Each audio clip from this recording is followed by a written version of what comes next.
The global elites now want you stuck in your house for the sake of the planet. Straight to the internet. Climate change targets achievable by keeping global emissions to COVID levels, scientists say. Let's read into the article. Key points. Relative CO2 emissions dropped more between 2019 and 2020 than any other time in recorded modern history. We can already see where they are going with these climate targets. They are saying we need to take the exact same measures that were done in 2020. Well, what measures were taken in 2020?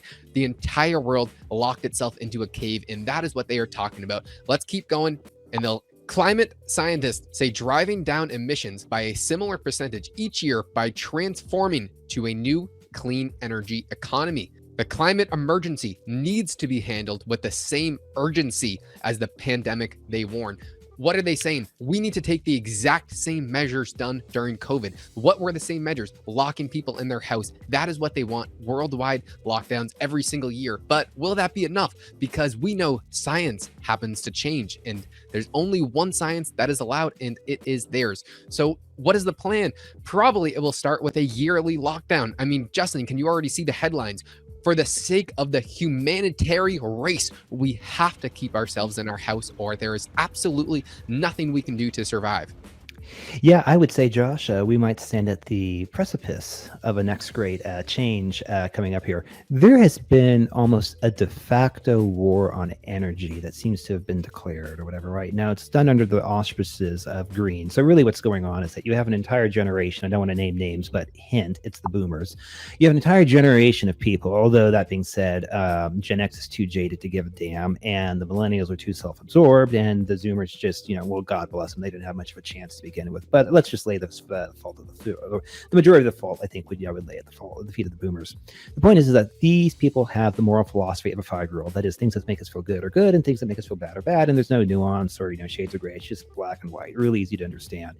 And so if you basically get people all like, oh my God, you're bad because you're destroying the earth, and humanity's a plague upon the earth. Gammon's talked about this.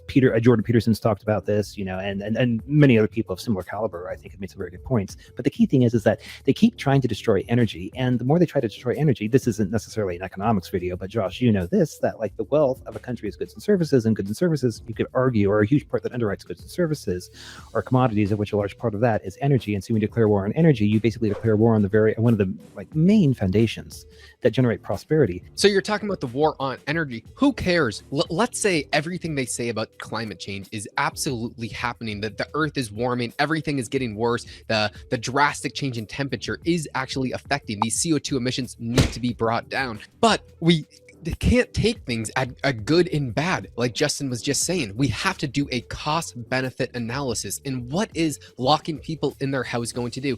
Well, we can see the side effects already. Inflation has spiraled out of control due to government intervention from the lockdowns. It is not COVID that caused the inflation or this drastic economic mayhem. It is the government reaction. It is when everything is stuck in your house, stuff is not being produced, supply chains break down, there is no longer anything being produced, and that craters every single human on Earth's standard of living. And if that is what they want, because if they just see humans as dirty creatures and we don't deserve anything, then it makes sense. But other than that, it does not make rational sense as to how someone can argue that for the benefit of society, we should forcefully lock ourselves in the house.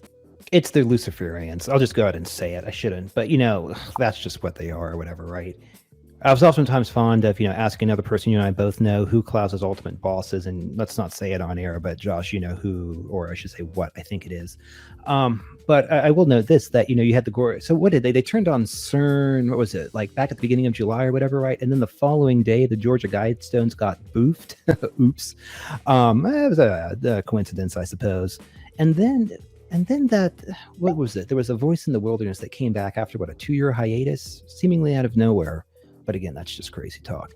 So the point is that if you go back to the Georgia Guidestones, the first thing they say was, we want to maintain balance with human and nature of humanity in, let's say, 500 million. So let me just kind of, let me just explain what they're really saying. If the elites are saying, oh, it's going to be happy and it's going to be great, there's only going to be 500 million humans and we're all going to hold hands and sing kumbaya or whatever. No. What that means, if there's, let's say, 9 billion people on the planet, that means 8.5 billion people need to be butchered. Like, that's what they're saying or whatever. Right now they couch it in, the feel-goodery of the greenery, autofellatio that the boomers really enjoy doing. And of course, you're dealing with the morality of a 5-year-old. So of course, they buy it and swallow it, hook, line, and sinker. But whatever. And so the point is that I would look to the guidestones. I would look to the guidestones getting goofed up. And I would also look to the fact that there is a common theme where these people, they just hate humanity.